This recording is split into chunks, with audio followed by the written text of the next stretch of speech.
all these public health officials and these politicians are saying like this is for everyone's health and we have to protect everyone and this is we have to do this. But you know what? When you look at the World Health Organization's document on the social determinants of health, it states that the number one social determinant of health is income.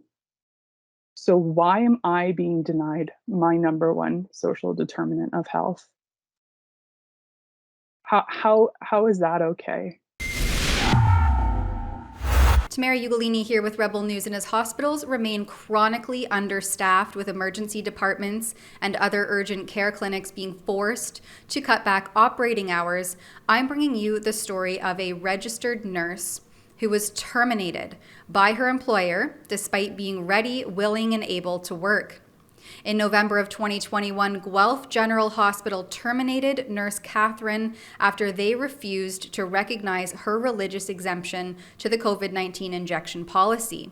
All across Canada, healthcare workers previously hailed as frontline heroes have been terminated over their personal medical decisions in an unprecedented infringement on bodily autonomy and informed consent. Hear it from Katherine directly. What has happened to her? So I worked at the Guelph General Hospital for approximately 7 years or 7.5 years before I was terminated. Throughout that time, I was a little bit of a whistleblower, you might say, because I had noticed unsafe working conditions on the floor with our poor nurse to patient ratios that eventually did change after many of us submitted unsafe workload reports. But the nurse ratio change didn't actually change until there was a huge, like a catastrophic event where a patient was seriously harmed. And then as a result of me being quite vocal at the hospital and submitting numerous workload complaints, as well as even calling like directors on call on the night shift at like 1 a.m. if there was a situation. I did that. I had to do that a few too many times, I believe, and I believe that led to them retaliating in the form of reporting me to the College of Nurses of Ontario, and under the guise of fitness to practice, because I happened to be off work on stress leave at the time, as I had eventually had a nervous breakdown as a result of unsafe working conditions at Guelph General Hospital. So, and you were on this leave, and during the implementation of the vaccine mandate that was being implemented by all hospitals across Ontario. So, what happened thereafter with your employment specifically? So I actually was back to work when they brought out the vaccine mandate policy. I was actually on vacation technically at the time when they sent out the memo to the staff on email. Um, but I was informed that I was required to be vaccinated by a certain date, and after that date, anyone who did not have the vaccine would be placed on unpaid leave for about a period of months' time, from October 13th till November 9th, to decide whether or not they were going to take the vaccine. And after which point, they did not say straight up that they were going to terminate people, but it was inferred. And in my case, I was terminated. But in the meantime, you tried to jump through all of the hoops to seek an exemption, and you were in discussions with human resources. What did those look like? So I requested a religious exemption on the grounds of my faith that I could not take this vaccine because it would harm my conscience. But they were not willing to recognize this exemption, despite I provided all the answers to their questions. I sent them extensive information and literature, even on reasons why someone who's a COVID recovered person should not necessarily be receiving the vaccine, and how that articles with like 29 abstracts showing the comparison between COVID recovery and natural immunity, and the vaccine showing that natural immunity is superior. And they straight up responded to that email saying our vaccine policy is not based on immunity, it is on immunization only. So they also stated that their policy is not subject to change. They were not willing to entertain any other options. Like, I would have been willing to receive a one-time blood, like to do a one-time blood test to confirm like antigens in my blood, but they were not willing to discuss this matter. They were just very absolute in their stance. And how does this align, or maybe not so much align, with the core values and the mission statements and the vision that Guelph General Hospital claims to be abiding by? Yeah, so I don't, it's a really good question because Guelph General Hospital's values are compassion, accountability, respect, and teamwork.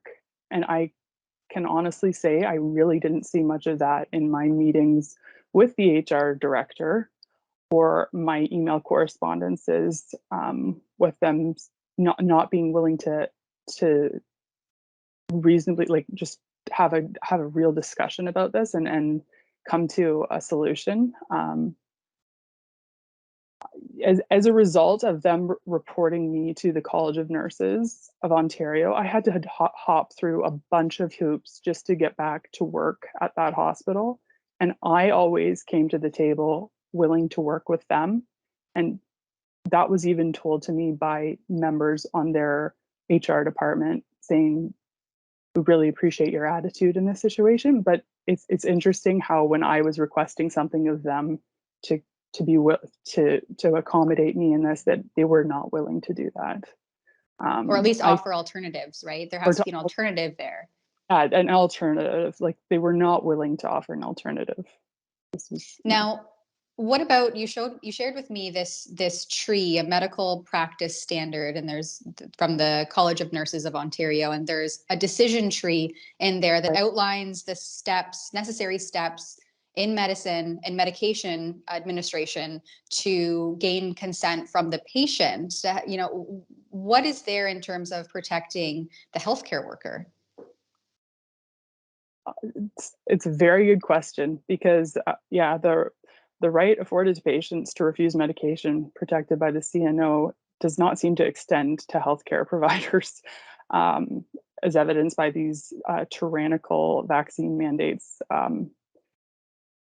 I don't understand how they can say that people have consented to this vaccine when the actual pamphlet and with these vaccine vials is blank.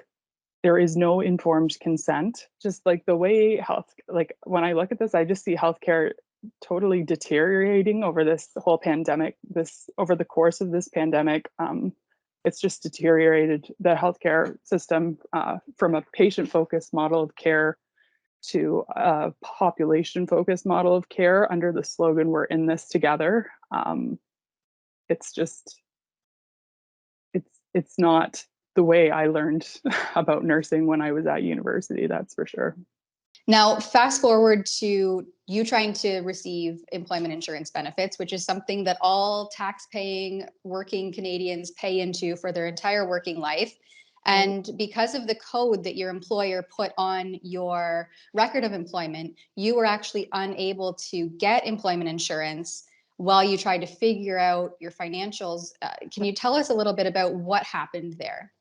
So they put dismissal on my record of employment. So that automatically forces Service Canada to look into why were you dismissed? Like what was the reason for that?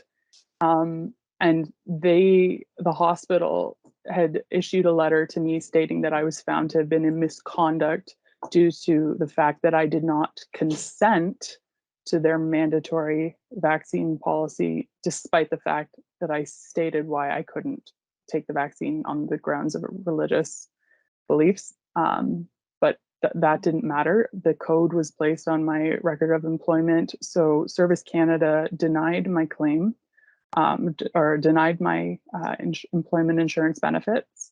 I requested a reconsideration of this decision. That was also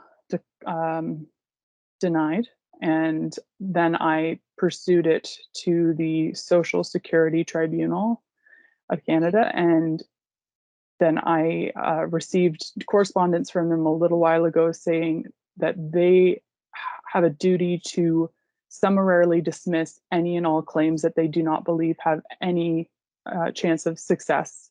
So I was then required to write them and say why I believe that my claim should be approved. And so I did that, and I stated that this vaccine policy violates the Nuremberg Code, and that, like, considering the fact that this vaccine is still under emergency use authorization, this is still technically testing. So the Nuremberg Code applies to all medical testing, and this is this shouldn't be allowed. Like, they shouldn't be allowed to make a tyrannical policy that violates human rights. I also cited that it violates the Charter of Rights and Freedoms. They stated in their response, when they said that they have come to the decision to summarily dismiss my appeal, that those things, the fact that it violates the Nuremberg Code, or the allegations rather that it violates the Nuremberg Code, or even a collective agreement, so for such as like a union, a member, or the Charter of Rights and Freedoms, that is not under their jurisdiction, and that is under other tribunals' jurisdiction. So it's unbelievable. Like, I just feel like everyone is passing the buck on to someone else to deal with. They didn't say what tribunal you would be dealing with for that. They just said other tribunals. I'm guessing it's like the Human Rights Commission, or I'm not even sure. Like, I'd have to look into that, but it's just. But they asked you to send these documents, and then they said that these documents were out of their jurisdiction. Exactly. That's exactly it. Like, in the notice of appeal application, it lists examples of documents to upload, and it lists collective agreement. And I sent them the collective agreement. And according to the collective agreement between the Ontario Nurses Association and Guelph General Hospital, there's nowhere in that collective agreement that it mandates any registered nurse to take the COVID-19 vaccine. How has this affected your life and your mental health, obviously your ability to be gainfully employed? What does this look like for you over the last several months? It's been like it has been so catastrophically it's rocked our world. Like, my husband and I, after 8 years of marriage, were forced to move in to my parents' home. We yeah My husband, who's 63 years old, is making pallets for a living so that we can pay our bills. I'm looking for employment, but without the vaccine, it's very difficult for registered nurses to find any source of employment. It has me asking whether I need to just leave the profession altogether. All these public health officials and these politicians are saying, like, this is for everyone's health and we have to protect everyone, and we have to do this. But you know what? When you look at the World Health Organization's document on the social determinants of health, it states that the number one social determinant of health is income. So why am I being denied my number one social determinant of health? How is that okay? I don't understand that. I don't Mhm. I don't get it. Well, Katherine, I'm very sorry to hear that this is the outcome for you. Is there any further process that you can take here to try to get some reprimand? Will you be looking toward any of those other tribunals, even though they haven't been clearly identified or outlined? It's definitely something I'm considering. I'm also, like, I am part of a grievance with an Ontario Nurses Association due to my wrongful termination. it's technically being held in an abeyance right now, which is when they take certain key cases forward and then proceed with other cases after there's been like precedent set. So I'm waiting to see how that goes. Now, I did reach out to Guelph General Hospital, specifically Jeff Wood, who's the Director of Human Resources at Guelph General. He's the same one that told Katherine their policy was about immunization and not immunity. I asked what the purpose of a vaccine mandate was, if not to achieve immunity. I also asked if the policy has changed with the revocation of Directive 6 from the Chief Medical Officer of Health, and what policy and/or criteria is in place to approve or deny staff seeking exemptions. I also wanted to contrast this with information on how many of those who sought an exemption were actually approved. But despite giving ample time to respond, at the time of this report, I have not received a response. As the tides continue to turn and the courts uphold human rights claims against employers discriminating based on religious and creed matters, such as the case on June 7th, where the Ontario Nurses Association won one of its first cases against Public Health Sudbury and districts, it will be interesting to see what happens to nurses like Katherine, who care deeply about patient care and were willing to go to great lengths to remain gainfully employed, while upholding their principles like bodily sovereignty and the right to choose what they are injected with based on creed, religion, or conscience. Nonetheless, the disregard of alternatives shows that this isn't really about health and safety, and as further evidenced by the Human Resources Director's email, it's about compliance.